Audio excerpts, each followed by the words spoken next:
নমস্কার। অন্নপূর্ণা যোজনার অনলাইনে মোবাইলের দ্বারা খুবই সহজে ফর্ম ফিল আপ করার জন্য তোমরা গুগল সার্চ বক্সে আসার পরে সার্চ বক্সে ক্লিক করবে, দিয়ে লিখবে www.socialregistry.wb.gov.in। এটা আমার অলরেডি লেখা আছে, আমি এখান থেকে ক্লিক করে নিচ্ছি। এরপরেই তোমাদের সামনে যে অফিসিয়াল ওয়েবসাইট, সেই পোর্টালটি খুলে যাবে। কারো প্রথমে লিঙ্কও আসতে পারে, তো প্রথম লিঙ্কটাতে ক্লিক করার পরে কিন্তু এই ওয়েবসাইটে তোমরা চলে আসবে।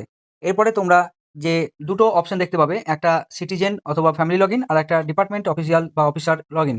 তো তোমাদেরকে এই যে সিটিজেন যে অপশনটা আছে এইটাতে ক্লিক করতে হবে, অর্থাৎ এই অ্যাক্সেস সিটিজেন পোর্টাল এটাতে ক্লিক করলে তোমরা যে নতুন পেজ সেখানে পৌঁছে যাবে। এরপরে তোমাদেরকে এখান থেকে ডিস্ট্রিক্ট সিলেক্ট করে নিতে হবে, এখানে মোবাইল নাম্বার বসাতে হবে। আমি এখানে বসিয়ে দেখিয়ে দিচ্ছি। এখানে যখনই তোমরা ডিস্ট্রিক্ট সিলেক্ট করবে তখনই কিন্তু তোমাদের এখানে মোবাইল নাম্বার জন্য অপশন চলে আসবে, এবং তারপরে তোমরা এখানে যে ক্যাপচারটা মানে কত সংখ্যা হচ্ছে লাস্টটা এখানে কিন্তু তোমাদেরকে বসাতে হবে। যে মোবাইল নাম্বারটা দিবে সেটা আধারের নাম্বারের সাথে অবশ্যই লিঙ্ক থাকতে হবে, এটা কিন্তু মনে রাখবে। এরপরে রিকোয়েস্ট ওটিপি এটাতে ক্লিক করবে, তারপরে এই পেজটিতে চলে আসবে এবং এখানটাতে তোমাদের সামনে একটি ওটিপি চলে আসবে, যে ওটিপিটা তোমরা এখান থেকে বসিয়ে নেবে এবং তারপরে ভেরিফাই এবং কন্টিনিউ যে অপশনটা আছে, এই যে এখান থেকে কিন্তু ক্লিক করলে তোমরা পরের যে পেজ সেখানে কিন্তু চলে আসবে। এরপরে এরকম ধরনের একটা পেজ থাকবে যেখানে head of the family details প্রথমে দিতে হবে।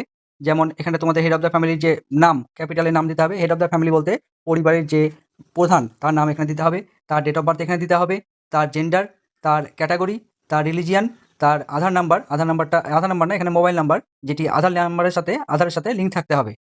এখানে টোটালে তোমাদের পরিবারের কতজন আছে সদস্য হেড অফ দ্য ফ্যামিলিকে নিয়ে সেটা এখানে বসাতে হবে। তারপরে লেখা আছে ডিজেবল স্ট্যাটাস, অর্থাৎ বিকলাঙ্গ কিনা।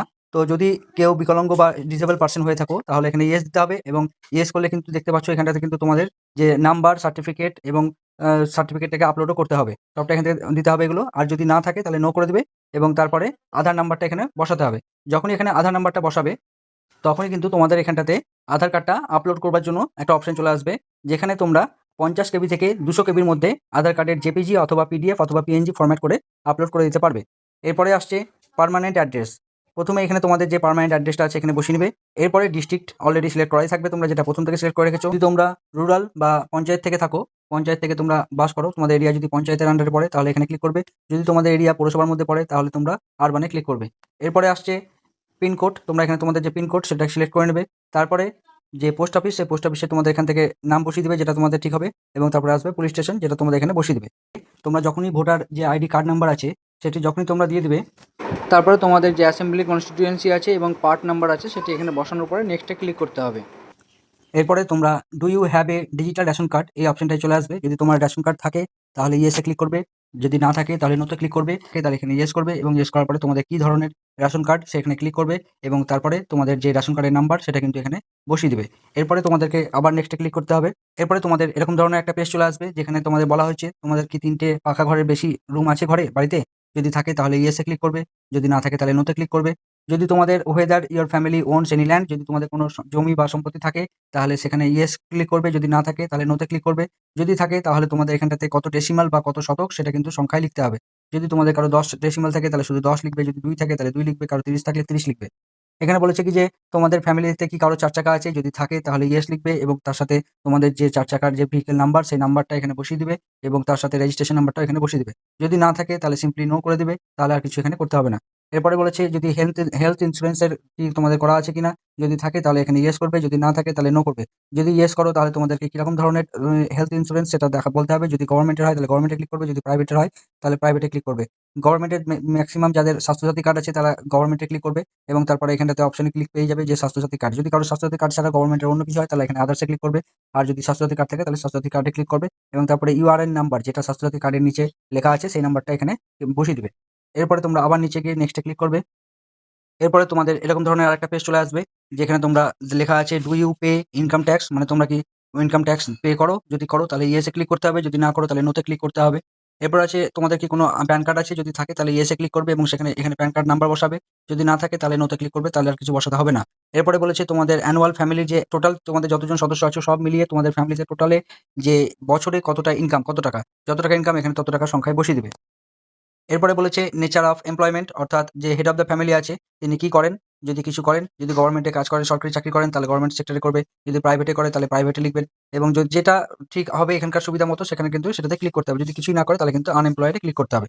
এরপরে কি আছে হাইয়েস্ট এডুকেশনাল কোয়ালিফিকেশন, যদি পড়াশোনা জানে, কতটা জানে সেই হিসাবে এখানে বসাতে হবে। যদি সইও করতে না পারে তাহলে ইলিটারেট লিখতে হবে। যদি মাধ্যমিকের নিচে কোনো ক্লাস 8, 9, 7 পর্যন্ত পড়েছে তাহলে কিন্তু এখানে লোয়ার দ্যান 10 এটা লিখতে এটাতে ক্লিক করতে হবে। এরপরে কি আছে যে তোমাদের ফ্যামিলি থেকে কেউ কি কোনো মিনিস্ট্রি বা কোনো পদে আছে? যদি থাকে তাহলে ইয়েস এ ক্লিক করতে হবে।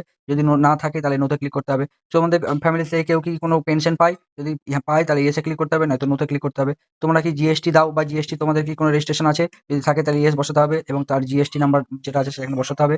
যদি না থাকে তাহলে নো করতে হবে। এরপরে তোমাদেরকে আবার নেক্সট পেজে চলে আসতে হবে। এরপরে বলেছে তোমরা কি সিএ এর জন্য এপ্লাই করেছো?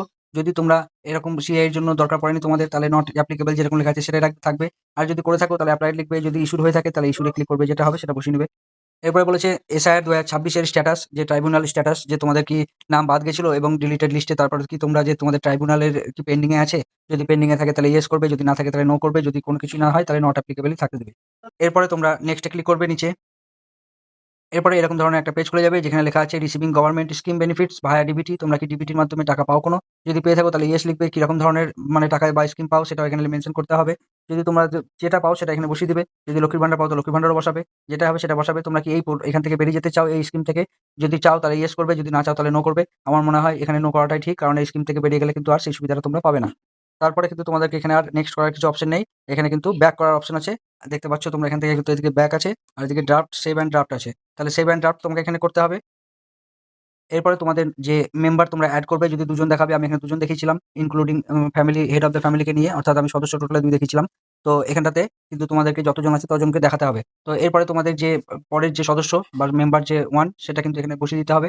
তো এখানে মেম্বার 1 এর জায়গায় এখানে 2 দেখাচ্ছে, কারণ হচ্ছে যে হেড অফ দ্য ফ্যামিলি হচ্ছে মেইন সদস্য এবং তারপরে যে সদস্য নম্বর 2 সেটা এখানে কিন্তু সিলেক্ট হয়ে আছে। সে অ্যাডাল্ট না চাইল্ড? অ্যাডাল্ট, অর্থাৎ 18 বছরের উপরে আছে সেজন্য অ্যাডাল্ট দেওয়া থাকলো। যদি চাইল্ড হয় তাহলে চাইল্ডে ক্লিক করবে। চাইল্ডে ক্লিক করার পরে এখান থেকে চাইল্ডের ডিটেইলসগুলো বসিয়ে দিবে। এরপরে এরকম ধরনের একটা পেজ খুলে যাবে যেখানে তোমরা যতজন সদস্য দেখিয়েছো সেই হিসাবে তোমাদের এখানে এক্সট্রা ঘর চলে আসবে। আমি এখানে 2 জন দেখিয়েছিলাম সেইজন্য হেড অফ দ্য ফ্যামিলি, তার সাথে আরেকজন এসেছে। তোমরা যদি 3 জন দেখাও তাহলে কিন্তু এখানে আরো আরেকটা ঘর বেড়ে যাবে। তোমরা যতগুলো দেখাবে ততগুলো ঘর এখানে বেড়ে যাবে। তো আমি পরের জনকেও এরকমভাবেই ফিল আপ করে দেখাচ্ছি। পরেরটাও এরকম লেখা আছে যে মেম্বার টাইপ অ্যাডাল্ট না চাইল্ড। যদি 18 বছরের উপরে হয় তাহলে অবশ্যই অ্যাডাল্ট। যদি 18 বছরের নিচে হয় তাহলে কিন্তু চাইল্ডে ক্লিক করতে হবে। এরপরে আধারের যে নামটা আছে সেই নামের অনুযায়ী এখানে ক্যাপিটালে নামটা বসাবে। যে relation with head of the family, family যে হেড তার সাথে কি সম্পর্ক। যদি এখানে হেড অফ দ্য ফ্যামিলি ছেলে হয়, বা যদি আমি এখানে যেটা করছি এটাতে ওয়াইফ আছে, মানে হেড অফ দ্য ফ্যামিলি হচ্ছে ওনার স্বামী, সেজন্য এখানে ওয়াইফ বসালাম। এরপরে ডেট অফ বার্থ এখানে বসিয়ে নিতে হবে। যেরকমভাবে দেওয়া আছে ডেট অফ বার্থ বসাতে হবে, এখানে জেন্ডার বসাতে হবে। এরপরে কিন্তু ক্যাটেগরি এখানে বসিয়ে নিতে হবে। এখানে রিলিজিয়ান, এখানে যে আধারের সাথে যে মোবাইল নাম্বারটা আছে সেই নাম্বারটা কিন্তু এখানে বসিয়ে দিতে হবে। এরপরে ডিসেবিলিটি স্ট্যাটাস যেরকমটা আগেও ছিল সেম আছে। যখনই তুমি এখানটাতে ইয়েস বসাবে তখনই তোমাদের সার্টিফিকেট নাম্বার, সার্টিফিকেট যে মানে হচ্ছে কি যে কতটা ডিসেবল পারসন সেটাও বসাতে হবে। দেখাচ্ছি তোমাদেরকে। এখানে ক্লিক করলে কিন্তু এই ডিটেইলসটা তোমাদেরকে দিতে হবে এবং তার সাথে সার্টিফিকেটটা কিন্তু এখানে আপলোডও করতে হবে। যদি ডিসেবল না হও তোমরা তাহলে এখানে নো করে দেবে। এরপরে তোমরা তোমাদের এখানে আধার নাম্বার বসাবে এবং আধার নাম্বার বসানোর পরে কিন্তু তোমাদের যে আধার কার্ডটা আছে সেটা কিন্তু এখানে আপলোড করে দিতে হবে। আধার কার্ডের আবারও বলছি সাইজ 50 থেকে 200 কেবির মধ্যে হতে হবে। এটা অনলাইনে আরাম করে রিসাইজ করে করা যায়। তো তোমাদের অসুবিধা হলে অবশ্যই বলবে। আমি এটাও আপলোড করা কিভাবে করতে হয় সেটাও কিন্তু দেখিয়ে দেব। এরপরে তোমরা এখানে তোমাদের যে ভোটার কার্ড আছে সেই ভোটার কার্ডের নাম্বার বসাবে, অ্যাসেম্বলি কনস্টিটিউয়েন্সি বসাবে এবং তার পার্ট নাম্বারটা এখানে বসাবে। এরপরে একটু স্ক্রল করবে এবং এখানে নেক্সট অপশন আসবে। এই নেক্সট অপশনে ক্লিক করবে। এরপরে এরকম পেজ চলে আসবে। হ্যাজ হেলথ ইন্সুরেন্স, তোমাদের কি কোনো হেলথ ইন্সুরেন্স আছে? তোমাদের বলতে এই যে মেম্বার যেটা 2 বা সদস্য নম্বর 1 যেটা, তার যদি হেলথ ইন্সুরেন্স থাকে তাহলে ইয়েস এ ক্লিক করবে। কিরকম ধরনের হেলথ ইন্সুরেন্স সেটা লিখতে হবে, মানে ক্লিক করতে হবে। এরপরে তোমাদের যে স্বাস্থ্যসাথী যদি হয় তাহলে স্বাস্থ্যসাথী ক্লিক করবে, যদি আদার্স হয় তাহলে আদার্সে করবে, প্রাইভেটের হলে প্রাইভেটে বসাবে এবং তার সাথে ইউআরএন নাম্বারটাও কিন্তু এখানে বসাতে হবে। এরপরে কিন্তু তোমাদেরকে এখানে নেক্সটে আবার ক্লিক করতে হবে। এরপরে এরকম ধরনের পেজ খুলে যাবে যেখানে আবারও ইনকাম ট্যাক্স দেয় কিনা সেটা ইয়েস করতে হবে। যদি প্যান কার্ড থাকে তাহলে ইয়েস করতে হবে, প্যান কার্ড নাম্বার বসাতে হবে, গভর্নমেন্ট সেক্টরে চাকরি করে না প্রাইভেটে নাকি কিছু করে না, বা হাউসওয়াইফ যাই হবে সেটা হিসাবে বসিয়ে নিতে হবে। হাউসওয়াইফ হলে আনএমপ্লয়েড করে দিতে পারে, যদি কিছু না করে তাহলেও আনএমপ্লয়েড করতে পারে। আর হচ্ছে কি যে হাইয়েস্ট এডুকেশনাল কোয়ালিফিকেশন এখানে ক্লিক করতে হবে এবং যেটা হবে সেটা সঠিক মতো বসিয়ে নিতে হবে। তারপরে কোনো পরিবারে কেউ সদস্য, মেম্বার, এমএলএ আছে কিনা, যদি থাকে তাহলে ইয়েস এ করতে হবে, যদি না থাকে তাহলে নো ক্লিক করতে হবে। এরপরে বলেছে কোনো কেউ পেনশন পায় কিনা, যদি পায় তাহলে ইয়েস এ ক্লিক করতে হবে, যদি না পায় তাহলে নো ক্লিক করতে হবে। রেজিস্ট্রেশন করা আছে কিনা জিএসটিতে, যদি করা থাকে তাহলে ইয়েস করতে হবে, যদি না করা থাকে তাহলে নোতে ক্লিক করতে হবে। এরপরে নেক্সট অপশনে ক্লিক করে নেক্সট পেজে যেতে হবে। হচ্ছে সিএ এর জন্য কি কোনো এপ্লাই করা হয়েছে? যদি করা হয়ে থাকে তাহলে এপ্লাইড লিখতে হবে, যদি ইস্যুড হয়ে থাকে তাহলে ইস্যুড এ ক্লিক করতে হবে, আর নয়তো নট অ্যাপ্লিকেবল ঠিক আছে এটাকেই রেখে দিতে হবে। এরপরে এসআইআর থেকে নাম বাদ গেছে কিনা, যদি বাদ গিয়ে থাকে তাহলে এখানে বাদের জন্য ইয়েস ক্লিক করতে হবে, যদি না বাদ গিয়ে থাকলে নো ক্লিক করতে হবে, আর যদি কিছু না থাকে এরকম ধরনের তাহলে কিন্তু নট অ্যাপ্লিকেবল টাই ঠিক আছে। এরপরে নেক্সট এ ক্লিক করতে হবে। এরপরে এরকম ধরনের একটা পেজ চলে আসবে যেখানে লেখা আছে অ্যাপ্লাইং ফর অন্নপূর্ণা যোজনা, মানে তুমি কি অন্নপূর্ণা যোজনার জন্য অ্যাপ্লাই করতে চাও? তাহলে এখানে ক্লিক করে ইয়েস আই অ্যাম অ্যাপ্লাইং, আমি এখানে অ্যাপ্লাই করতে চাই। আর যদি না করতে চাই তাহলে no I am not applying বা আই অ্যাম নট, মানে এখানে যদি তুমি 25 থেকে 60 এর মধ্যে হও, যদি ফিমেল হও অর্থাৎ মহিলা হও, তাহলে কিন্তু অবশ্যই তোমরা এটা নেওয়ার জন্য অ্যাপ্লাই করবে, তাহলে এটা ইয়েস এ ক্লিক করতে হবে। এরপরে বলেছে তোমরা কি কোনো গভর্নমেন্টের স্কিম ডিবিটি অ্যাকাউন্টের মাধ্যমে পাও বা ডিবিটি লিঙ্কের মাধ্যমে পাও, যদি পাও তাহলে ইয়েস এ ক্লিক করতে হবে, যদি না পাও তাহলে নো ক্লিক করতে হবে, যদি পাও তাহলে ইয়েস এ ক্লিক করার পরে কিন্তু তোমাদেরকে এখানে সেই স্কিমটার নাম এখানে বসাতে হবে এবং তোমরা কি এই স্কিম থেকে বেরিয়ে যেতে চাও, যদি বেরিয়ে যেতে চাও তাহলে ইয়েস করবে এখানেতে, অন্যথায় এখানে কিন্তু ভুল করেও ইয়েস না করাটাই ঠিক, কারণ এখানে নো করাটাই ঠিক আছে, কারণ যদি ইয়েস করো তাহলে কিন্তু এই স্কিম থেকে তোমরা বেরিয়ে যাবে এবং সেটার বেনিফিটটা কিন্তু তোমরা আর পাবে না। এরপরে তোমাদেরকে কিন্তু আর নেক্সট করার এখানে কিছু অপশন নেই, এখানে কিন্তু আবার সেই ব্র্যান্ড ড্রাফট করতে হবে।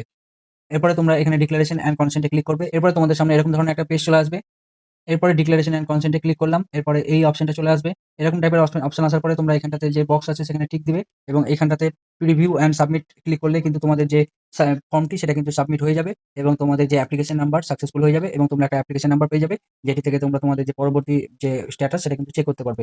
ভিডিও ভালো লাগলে অবশ্যই একটা লাইক করে দেবে, চ্যানেলে নতুন এসে থাকলে সাবস্ক্রাইব করে দেবে। দেখা হচ্ছে পরের ভিডিওতে। কোনো রকম কিছু প্রশ্ন বা জিজ্ঞাসা থাকলে অবশ্যই কমেন্ট করবে, আমরা কমেন্টে উত্তর দেওয়ার চেষ্টা করব। ধন্যবাদ।